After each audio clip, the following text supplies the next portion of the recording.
when you think about marriage, you're bringing two households together to become one. Mm-hmm.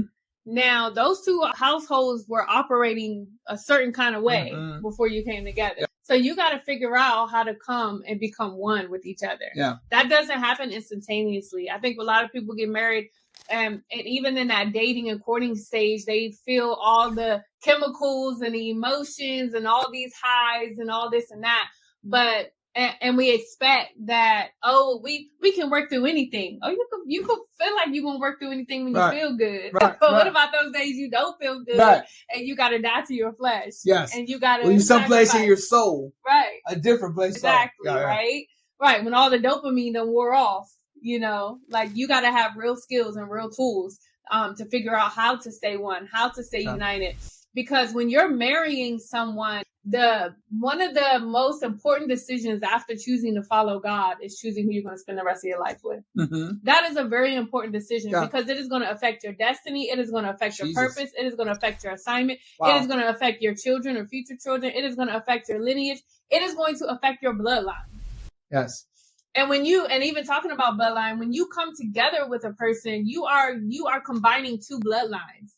And whatever's in those two bloodlines, that other person is now a part of that to help break whatever curses was still there, whatever generational patterns was still there, mindsets, proclivities, unclean spirits, open doors. Like there's so many things that when you come together with that person, you are now fighting to cleanse the bloodline that you were called to cleanse. Yeah. But now it's not just your bloodline. Yeah. You have two bloodlines that you're called to give to the Lord. Yeah.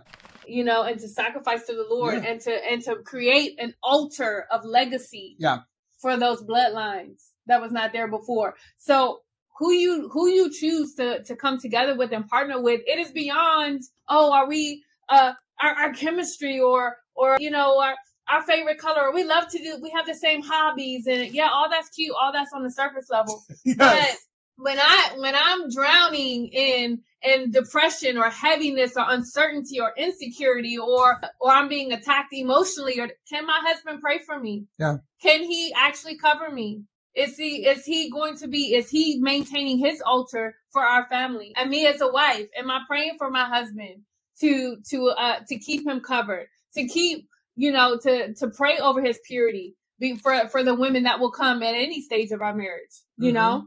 Am I established in God enough to make sure that God stays number one and that I'm maintaining my altar within the marriage? Yeah. Because so many people, they get in, it is so easy to get into this place where, we're seeking marriage so much that it becomes an idol. And then when we meet that person, it actually is tearing us away from God. Yeah.